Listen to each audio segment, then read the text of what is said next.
In the coming days, a new legislative committee will begin the work on solving an old problem, but one that has been getting worse recently: affordable housing. Good evening, everyone. I'm Brian Yacono.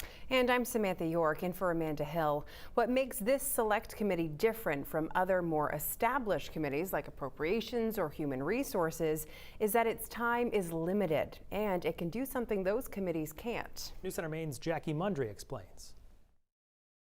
A new committee will be added to the Maine legislature this year, and its goal is to address the housing crisis in our state. It's been in the making for a long time. And made even worse as we've seen an influx in people moving to Maine since the pandemic began. Republican State Senator Matt Pouliot says it's great people want to live here and points to the Welcome to Maine sign people see on I-95 North when they drive in from New Hampshire. It says welcome home as well, and we need to make sure that's a reality for people in Maine, and right now, sadly, it's not. Thanks to recommendations made by last year's commission to increase housing opportunities in Maine, there is now a joint select committee to tackle this issue head on. The committee's chair is Representative Tracy Geer. I can see it as a tide creeping in from the coast of Maine all the way to all the interior parts as well. She says the affordable housing issue affects the whole state, and she is looking forward to chairing this committee.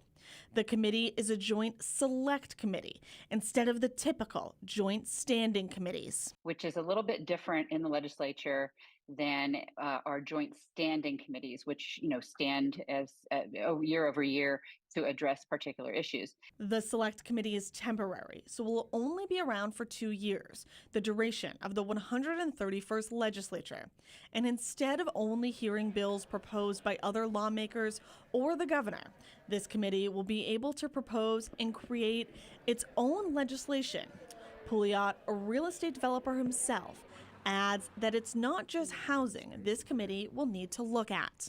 It's really important that we also consider trade education in the midst of this discussion with the Housing Committee, because we need to have people who are available to do that work. The legislature will get down to business after Governor Janet Mills is inaugurated early next month. Jackie Mundry, News Center, Maine. You can see a full list of the committees and who is on them on our website and in our mobile app.